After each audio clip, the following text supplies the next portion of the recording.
ஜோதிட தகவலில் உங்களிடம் என்று தர்ம கர்மாதிபதி யோகம் என்றால் என்ன, தர்ம கர்மாதிபதி யோகம் தரக்கூடிய பலாபலன்களை பற்றி உங்களிடம் தெளிவாக விளக்க உள்ளேன். ஒரு லக்னத்திற்கு கேந்திரஸ்தானம் சொல்லக்கூடியது 1, 4, 7, 10, திரிகோணஸ்தானம் சொல்லக்கூடியது 1, 5, 9.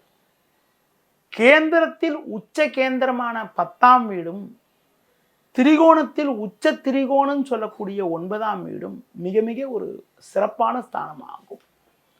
10ஆம் வீட்டை கர்மஸ்தானம் என்று சொல்லுவோம், 9ஆம் வீட்டை தர்மஸ்தானம் என்று சொல்லுவோம். எந்த ஒரு ஜாதகத்தில் 9க்கும் 10க்கும் அதிபதியும் இணைஞ்சிருக்கிறாங்களோ அவங்களுக்கு ஒரு மிகப்பெரிய ராஜயோகம்னு சொல்லலாம். 9, 10க்கு அதிபதி இணைஞ்சிருந்து ஆட்சி உச்சம் பெற்றிருந்தால் இன்னும் நல்ல சிறப்பு. அதாவது 9ஆம் அதிபதியும் 10ஆம் அதிபதியும் இணைஞ்சிருந்து 9லோ 10லோ இருப்பது மிகப்பெரிய ராஜயோகமாகும். அப்படிப்பட்ட நிலையில நல்ல செல்வம் செல்வாக்கு, பொருளாதார நிலைகள், தந்தை மூலமா நல்ல யோகங்கள், நிரந்தர வருமானத்தை ஈட்டக்கூடிய அமைப்புகள், பெரியவங்களுடைய ஆசீர்வாதம் நல்லா கிடைக்கக்கூடிய அமைப்புகள், அது மட்டும் இல்லாமல் தந்தை வழியில நல்ல ஒரு பெரிய லெவல்ல அனுகூலங்கள், நிறைய பேருக்கு வெளிநாடு மூலமாக நல்ல அனுகூலங்கள், வெளியூர் மூலமாக நல்ல அனுகூலங்கள், வெளியூர் மூலமாக நல்ல ஒரு சிறப்பான பலன்கள்லாம் உண்டாகும். தர்ம கர்மாதிபதி யோகம் உண்டானவங்களுக்கு நிறைய பேர் வெளிநாடு சென்று வெளிநாடு மூலமாக நல்ல ஒரு வளமான பலன்களை அடையக்கூடிய ஒரு வாய்ப்பை அடையிறாங்க. அடுத்து ஒவ்வொரு லக்னத்திற்கும் தர்ம கர்மாதிபதி பார்த்தீங்கன்னா மேஷ லக்னத்துக்கு 9, 10க்கு அதிபதி குருவும் சனியும். மேஷ லக்னத்தில் பிறந்தவங்களுக்கு குருவும் சனியும் இணைஞ்சிருக்கிறது மிகப்பெரிய ராஜயோகமாகும்.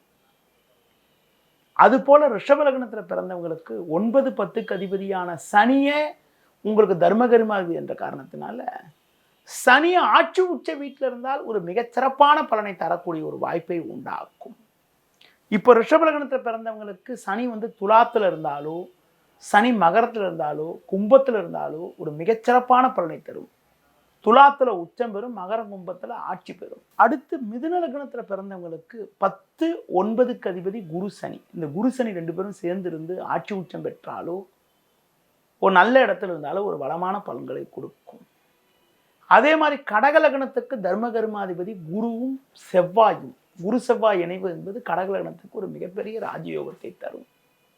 அதே மாதிரி சிம்ம லக்னத்துக்கு செவ்வாய் சுக்கிரன் இணைவு என்பது ஒரு மிகப்பெரிய அற்புதமான அமைப்பாகும். அடுத்து கன்னி லக்னத்துக்கு சுக்கிரன் புதன் சேர்க்கை, 9, 10க்கு அதிபதியான சுக்கிரன் புதன் சேர்க்கை என்பது ஒரு மிகச்சிறப்பான பலனை தரும். அதே மாதிரி உங்களுக்கு துலா லக்னத்தில் பிறந்தவங்களுக்கு 9, 10க்கு அதிபதியான புதனும் சந்திரனும் சேர்க்கை என்பது ஒரு நல்ல ஒரு அற்புதமான அமைப்பாகும். 12 லக்னத்திலேயே விருச்சிக லக்னத்தில் பிறந்தவங்களுக்கு சூரியனும் சந்திரனும் சேர்றது ஒரு மிகப்பெரிய ராஜயோகமாகும். ஏன் மிகப்பெரிய ராஜயோகம்னா, அதாவது மற்ற கிரகத்துக்கெல்லாம் ஒரு கிரகத்துக்கும் 2 வீட்டு ஆதிபத்தியம் உண்டு. ஆனால் சூரியன் சந்திரன் 2 பேருக்கு மட்டும்தான் ஒரு வீட்டு ஆதிபத்தியம் கொண்ட கிரகங்கள். அதனால் ஒருத்தர் விருச்சிக லக்னத்தில் பிறந்திருந்து அவர் சூரியன் சந்திரன் இணைஞ்சிருந்தால், குறிப்பாக விருச்சிக லக்னத்தில் பிறந்து சூரியன் சந்திரன் எப்போ இணைஞ்சிருப்பார்னா அமாவாசை அன்னைக்கு தான் இணைஞ்சிருப்பார். விருச்சிக லக்னத்தில் பிறந்து ஒருத்தர் அமாவாசை அன்னைக்கு பிறந்திருந்தால் அது ஒரு மிகப்பெரிய ராஜயோகமாகும். விருச்சிக லக்னத்தில் பிறந்தவங்களுக்கு சூரியன் சந்திரன் இணைஞ்சிருந்தாலும் சரி தர்மகர்மாதி யோகம், சூரியன் சந்திரன் பரிவர்த்தனை பெற்றிருந்தாலும் நல்ல தர்மகர்மாதி யோகம், சூரியன் சந்திரன் ஒருத்தரை பார்த்துக்கிட்டாலும் ஒரு தர்மகர்மாதி யோகம். இப்படிப்பட்ட நிலையெல்லாம் ஏற்படுகின்ற போது ஒரு மிகப்பெரிய ஒரு வளமான பலனை அடைய முடியும். ஒருத்தர் விருச்சிக லக்னத்தில் பிறந்து அவர் அமாவாசையில் பிறந்தாலும் சரி பௌர்ணமியில் பிறந்தாலும் சரி அவருக்கு ஒரு மிகப்பெரிய ஒரு வாழ்க்கை உண்டாகும். ஏன்னா பௌர்ணமி அன்னைக்கு பார்த்தீங்கன்னா சூரியனுக்கு 7 சந்திரன் இருப்பார். அது ஒரு மிகச்சிறப்பான அமைப்பு. தனுசு லக்னத்தில் பிறந்தவங்களுக்கு 9, 10க்கு அதிபதினு சொல்லக்கூடிய சூரியனும் புதனும் இணைஞ்சிருக்கிறது ஒரு மிகப்பெரிய ஒரு சிறப்பான அமைப்பாகும். மகர லக்னத்தில் பிறந்தவங்களுக்கு சுக்கிரனும் புதனும் இணைஞ்சிருக்கிறது ஒரு மிகப்பெரிய ஒரு சிறப்பான அமைப்பாகும். கும்ப லக்னத்தில் பிறந்தவங்களுக்கு செவ்வாயும் சுக்கிரனும் இணைஞ்சிருக்கிறது ஒரு நல்ல அற்புதமான அமைப்பாகும். மீன லக்னத்தில் பிறந்தவங்களுக்கு செவ்வாயும் குருவும் சேர்ந்திருக்கிறது ஒரு மிகப்பெரிய ராஜயோகமாகும்.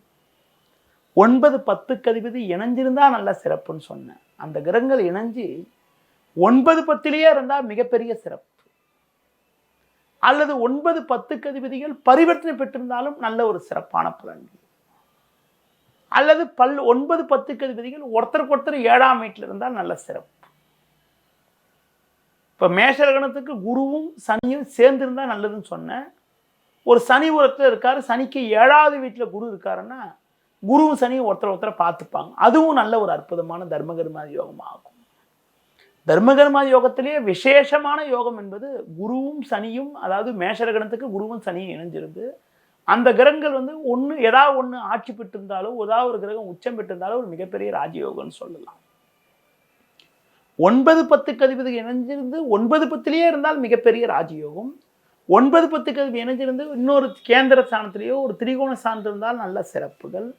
9 10 அதிபதி இணைஞ்சிருந்து 12ஆம் வீட்டில் போய் இருந்தால் அது வெளிநாட்டு யோகத்தையும் வெளிநாடு மூலமாக நல்ல ஒரு வளமான பலன்களையும் அடையக்கூடிய யோகத்தை உண்டாக்கும்.